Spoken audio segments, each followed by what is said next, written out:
This is Dr. Andreas Toupadakis.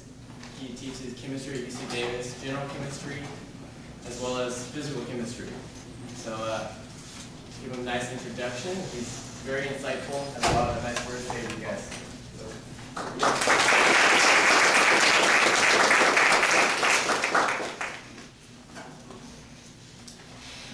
Thank you. I'm glad that I'm here. I don't know about you guys. Are you glad you're here? Yes. Okay, well, actually this is the first time I'm doing this workshop. Or I would say workshop. You know, I'm giving numerous of lectures in chemistry and about life and different things, but not particularly leading a workshop or to be on faculty letter recommendation writing, you know. And I thought, whoa, what am I going to do? What am I going to say? Right? But this happens to us every time. When we are asked to do something, perhaps we didn't do it before. And we feel uncomfortable. And the more time we give to it until we sit down and prepare something, the more we are tortured for weeks or maybe months. So I realized that most of the time it really turns out to be nothing. Just in the morning, when you feel creative, you sit down and you put things in order, and it takes 10 minutes, half an hour, and you're done. And that's something that we need to follow because that's a very general principle, even for asking for a letter of recommendation, to know what you will ask. Right? You might be worried, to whom should I go, what I'm going to ask, what's the process and all these things. It's something important because it's, I would not say the major one, but it is a good factor that plays its part in the decision of students to be accepted in graduate studies, medical school, doesn't have to be medical school, it could be anything else, or even to get a job there, right? So I'm going to start tuning a little bit towards medical school, but basically it's going to be, general, more or less, tune it a little bit towards medical school. But all these principles can be followed for anything that you want to apply, and especially after you go and look for a job. Because we will always need recommendation letters, the way we are doing it these days. So, before I start, I would like to give thanks to the ones that they really did a good job. I realized that every email was answered completely and fast, and they were very organized. And if you think about that, it's done all, if I understand well, by students. This is extremely beautiful. And that is one thing that you need to realize when you go and you're ready to ask for a recommendation letter. One of the most important things that you will have to have in place is that you will need to be involved in the process within the university, within the academia. You need to be involved in the process of you yourself or others are walking through the college, going out of college to get a job. That process has to be done in a synergistic way. You cannot expect the so-called full-time permanent staff of the university to do that. You will need to do it together. And if you show that you've done it together for quite a time, that comes a lot in this package that you will bring to the professor for you to write a recommendation letter.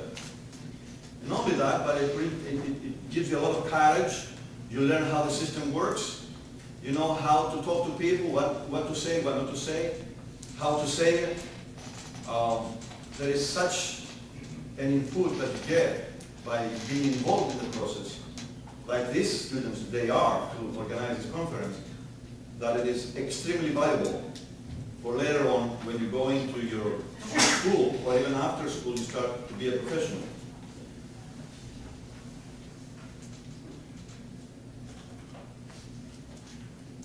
I've been teaching here in this campus 5 years chemistry, but it has been my pleasure to deal with all kinds of other aspects of the life of the students. in general. There is a part, there is a time that I spend every year writing recommendation letters.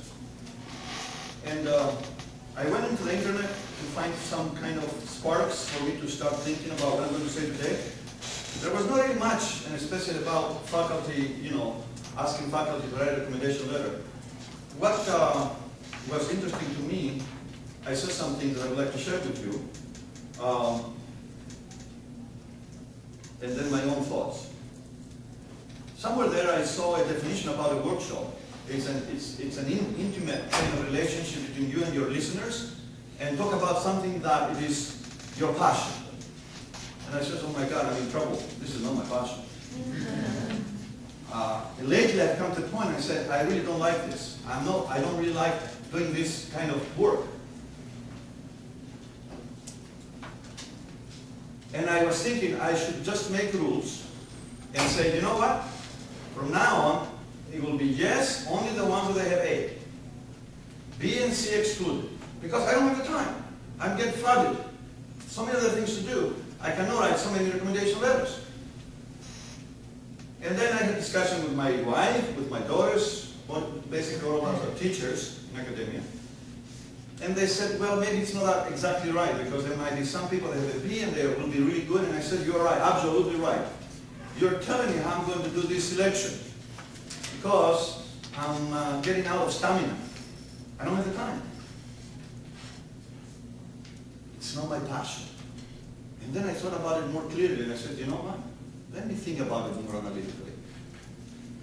When I write recommendation letters for people that they have done the right process to approach me for a recommendation letter, I love it. But I do not like to do it when students are coming asking for a recommendation letter that the job, the guidelines that they should follow, they have not. They have not done the job. They have not worked on it to ask for a recommendation letter. And I am not able to do it. Not because I don't want to do it and I don't have the time to do it. It's because I don't have the tools to be able to write a recommendation letter for the student who is asking me to write a recommendation letter. So I would say if I have written, 70 recommendation letters, 100 recommendation letters within these last years, I would hardly say they were about perhaps 30% of the people that more or less they did the job they're supposed to do before they came and asked for a recommendation letter. The rest, they have not done almost anything. And so I feel desperate, and of course it's not my passion to do that. I don't enjoy it. But as I said before, I discovered by just thinking about it a little bit more that I do enjoy it tremendously to do it. In fact, I rewind my thinking, and I said, you know what, how much I enjoy it? So much that I already offered to this head TA of mine, to that head TA of mine, to that student of mine, about maybe half a dozen, I already offered them a recommendation letter before they asked me about it. And I told them, since they were doing such a good job for me, I said, you know what? Whenever you need a recommendation letter, here I am. So it's not that I don't like to do it. It's not that it's not my passion. It's I don't want to do it when I'm asked to do it the wrong way. It's my pleasure to do it, and I enjoy it tremendously when I'm asked to do it the right way. So what is the right way? To ask a professor to write a recommendation letter for you, or really in general, your future boss, or supervisor, or colleague, or friend, to ask a recommendation letter for you. So I have put 2 pages of the guidelines for securing a positive letter of recommendation. And remember, if you love what you're doing, you will be able to give birth to beautiful things in a few minutes. You will not have to go and look at the library too much. Like I said, just one day ago, I said in the morning, not at night, in the morning, for about 15 minutes, and I created these 2 pages. And it's pretty good. Hopefully, the conference will have a way we can put every presenter the staff, our staff, our handouts. I would like to give you a handout. Hopefully I will be able to put this on, and if you want to go and read it, I will go kind of reading it over. But if you like to use it, give it to one of your friends, keep in touch, whatever. Hopefully it will be a way that I will put it there and you will have it. You will be able to access it.